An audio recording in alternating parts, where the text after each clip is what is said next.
Today we're going to be talking about some crazy rock climbing stories, starting with the man, the myth, the legend himself, Tommy Caldwell. Now the reason I want to talk about Tommy Caldwell, I'm sure a lot of you know who he is. You know he's missing his right index finger. He's had some crazy stuff happen to him. The reason I want to talk about it is more just because I have had so many people tell me so many different stories about him, and none of them are the same. So at this point, I genuinely don't know what actually has happened to Tommy Caldwell and what hasn't. So I found a National Geographic article that actually talks about his time in Kirgizstan and exactly what happened. So to summarize the beginning of this, it's pretty straightforward. Tommy Caldwell was with Beth Rodden, I actually don't know who that is, but climbing in Kirgizstan. And some crazy shit happened. One early morning, as they camped on a rock face they were ascending, gunfire shattered the dawn. That is badass. Say what you want about National Geographic, they know how to write an article. Gunfire shattered the dawn. Beth, Tommy, and their companions were taken hostage by armed rebels at the war with the Kyrgyz government. Is that how you say that? The Kyrgyz? Kyrgyz. It's Kirgizstan, right? So it's the Kyrgyz government. There's like no, there's not like a single vowel in here. Kyrgyz. Oh, are you kidding me? Enter your email address to continue reading. Damn it, National Geographic. Or we can still read it. Although they are in the teenagers. I should just stop while I'm ahead. Oh God, I'm such a fucking pushover. I really wanted to read the article, okay? Don't give me. You have 3 free articles left this month.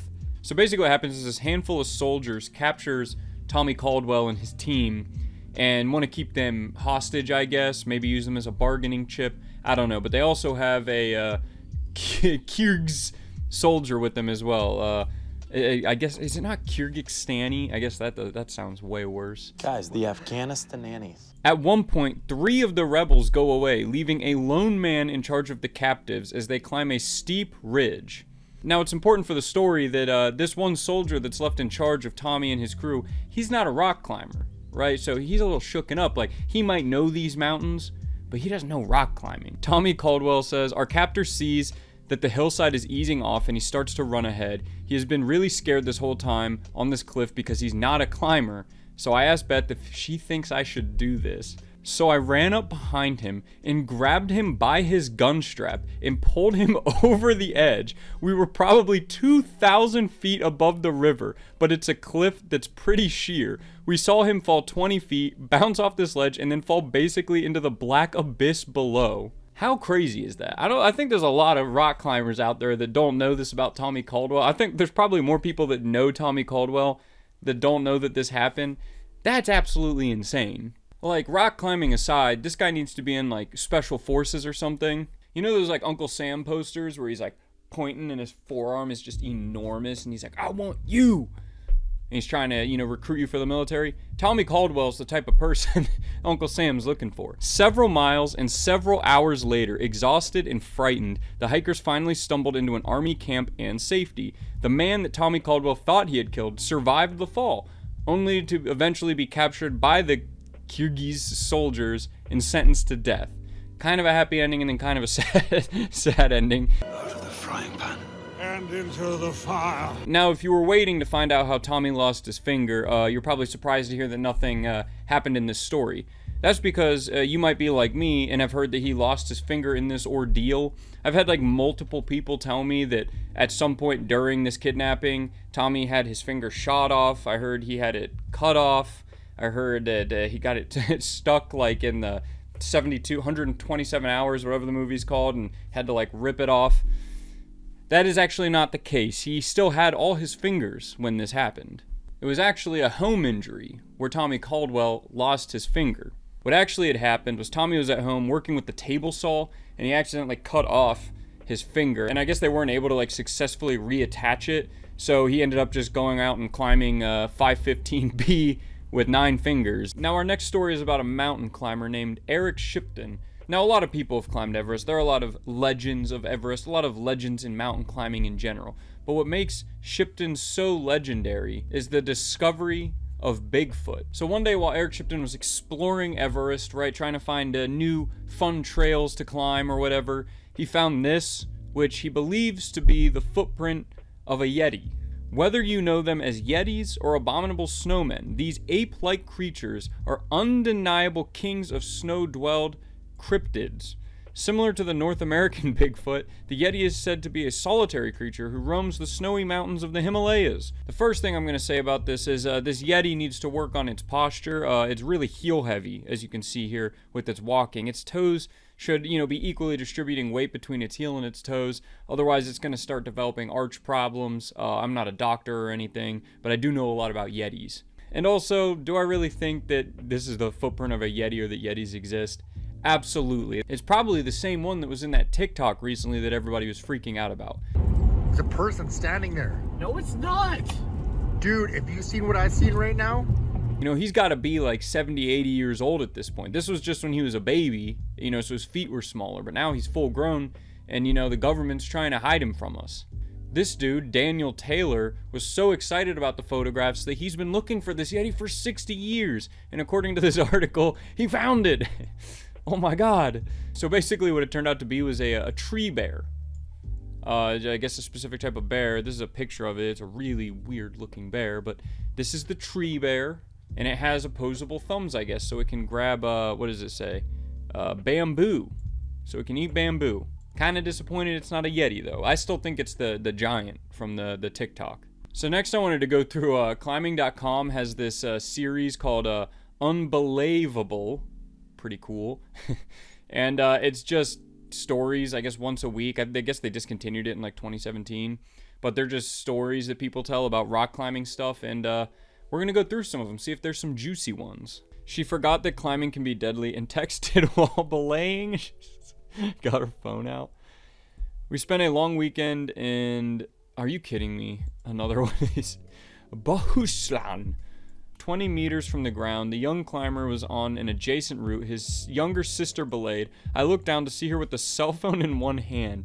The next time I looked down, she had no hands on the rope. I kindly let her know that what she's doing wasn't the best practice. Her brother on-led overhead and started screaming down. She replied along the lines of, "You were looking solid." She's like, "You're looking solid, bro. What do you want me to do?" This is such a younger sister thing to do. Just not giving a shit. He probably drug her along and she's just on her phone texting. This one says, "For safety's sake, don't do this. Use body fluid for cam lube.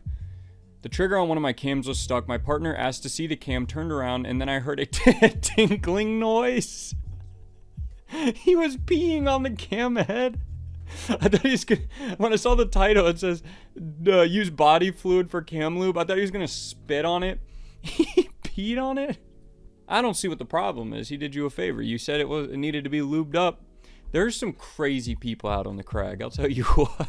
As I approached the crux, I placed a cam and called down to my belayer that I was taking a short rest at this stance before the committing finish. My belayer called back up, "Take all the time you need, man." I looked down to thank him, only to see him head down with both hands buried in his pack, digging out a chocolate bar. He had no assisted braking device and no locked-off belay. When I called him out after the route for his lax belay, he defended himself by saying I was being overly cautious and I probably would have been fine.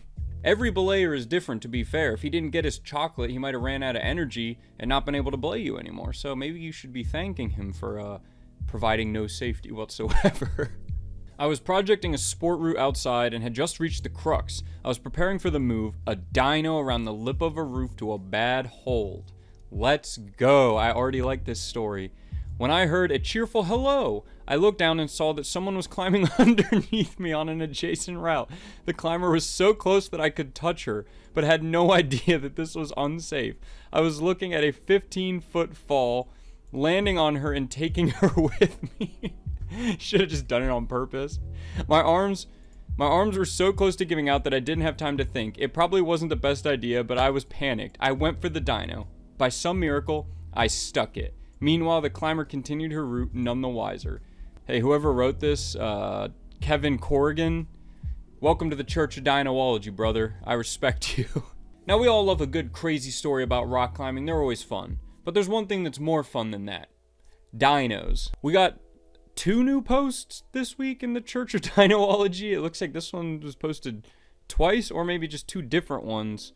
with the same title. I guess we'll find out. Here is my I don't know that word. Tithe.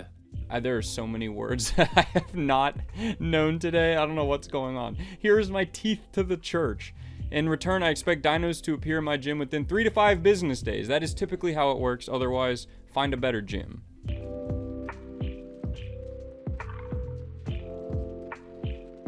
Very nice dino. He did the monkey float, the one from that the clip from the video a couple weeks ago. Yeah, look at that right there. That's exactly what I'm talking about. That's the outreach storm, the what do you call that? The creation of Adam. Those are always the coolest dinos. That's a pretty big dino too. All right, it was the same one posted twice, so we're gonna go to our next one by Fire Twice. My contribution to the church. Amen. Amen, brother. Let's see it. Damn, that was a pretty solid dino. The crossover dino. That's what I'm gonna call it because I don't remember what it's actually called. That's actually a set dino too. Good gym. That was a very well set dino. I like that one a lot. That's pretty challenging too, especially for what grade does it say? Oh, V7. Okay, that makes more sense then. I wish gyms set like V7 dinos more often. If you watch my last video, I did like 11 dinos across 3 gyms in Kansas City, and like 2 of them were above V5. Just because we only static climb V3 doesn't mean we can't dino V7, you know? Those are all of our posts for this week in the Church of Dinology, and those are all of our crazy rock climbing stories. I'll see you guys on Friday with another crazy video.